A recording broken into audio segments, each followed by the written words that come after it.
My today's topic for presentation is Renaissance art and Christopher Marlowe and how it connects with each other. So here in this slide we can see that Leonardo da Vinci created Mona Lisa, and it was the milestone in the Renaissance art, and the movement was furthered by the creation of Michelangelo's David, and the other one is Leonardo created the Last Supper, in which the sixth from the left, Mona Lisa, is also lamenting. And the other one is created by Daedalus and Icarus. The picture of Daedalus and Icarus is also here, which is created by Bruegel the Elder. And the David and Goliath is Goliath is slayed by David, and the other one is creation of Adam.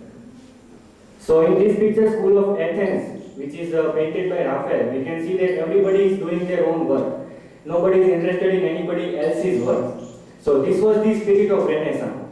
See, in this center, we can see that Plato and Aristotle is discussing about poetics, and on the corner, Euclid is explaining his theorem to his students, and on the left, Ptolemy and many other scholars are doing their own work. So this was the main Renaissance spirit, that looking at something quest, which was the prime aspect of that age.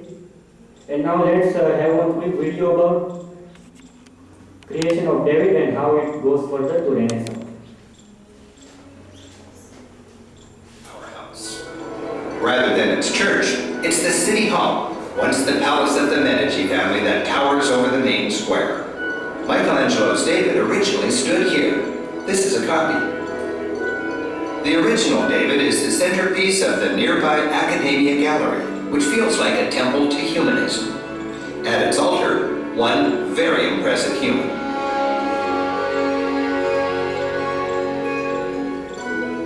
The shepherd boy, David, sizes up the giant. Thoughtful and self-assured, he seems to be thinking, I can take him. The statue was an apt symbol, inspiring Florentines to tackle their Goliaths. When you look at David, you're looking at Renaissance man.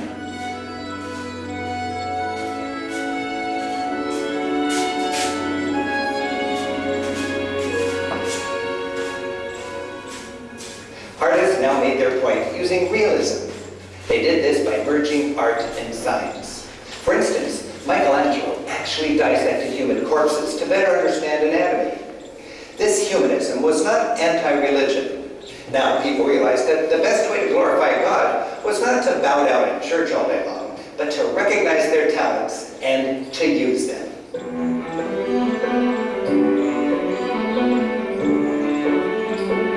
Artists like Michelangelo even exaggerated realism to make their point. Notice David's large and overdeveloped right hand. This is symbolic of the hand of God. It was God that powered David to slay the giant.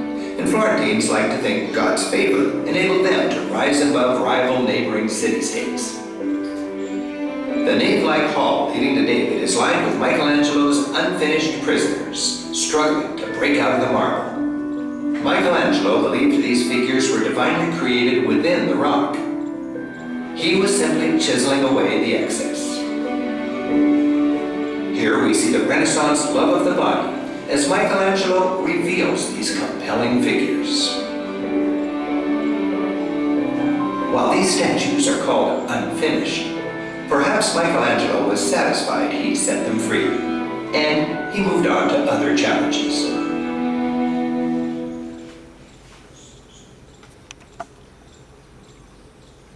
So here in this video we saw that how Renaissance man was considered as the prime object, that prime aspect, that he was only and only interested in himself. That there the term individualism comes forward, and how the person was considered as God and godly character, that he himself is everything in Renaissance man. So this was the Renaissance spirit, and themes and ideas in this. Some of the paintings and sculptures like David and School of Athens depict the new beginning of the age. It was the idea that I was discussed earlier, that everybody was doing his or her own work. Nobody was interested in anybody else's work. So this was the, instead of going down to God, in this video we also saw that that person was feeling the self-discovery or looking within was the prime thing.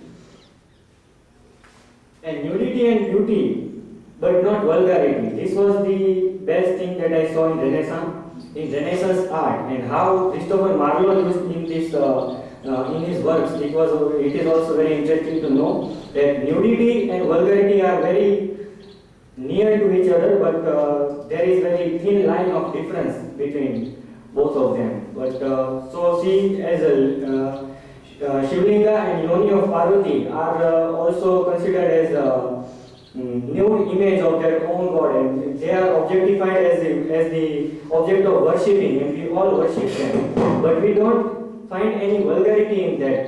So in that the statue of David, or say the birth of Helen also in that picture, I have not mentioned here, but still the birth of Helen is also very nude. But we cannot say that it is vulgar. It is beautiful, and yet it is still studyable. So let's move further. Scholarly reasoning of man. In Dr. Faustus we see him arguing with Mephistopheles. Asking question was also one good aspect in literature. So Christopher Marlowe depicted the character of Dr. Faustus asking so many questions to Mephistopheles about heaven or hell and anybody other aspect, that can I be the god, or say anything else. And now we can see that literary influence in both the things, and how Christopher Marlowe used in his works. Just like David, the concept of Renaissance man was introduced in Marlowe's play in Dr. Faustus.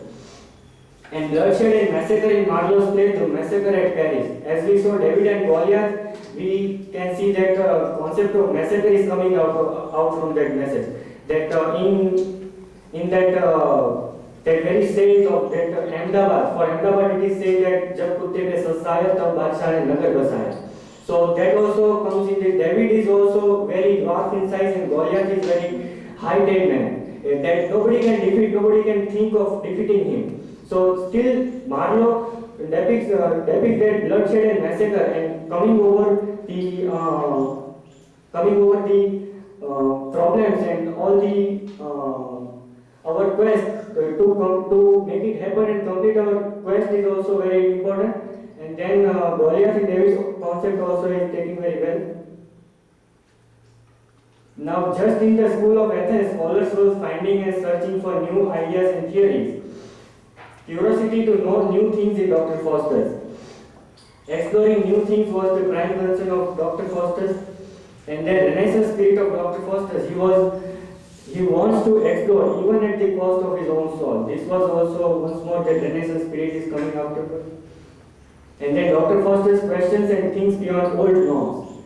That why one should remain this much limited life, and why one should not living that. So his quest for knowledge is also taken as Renaissance spirit. Thank you very much. Have a nice day.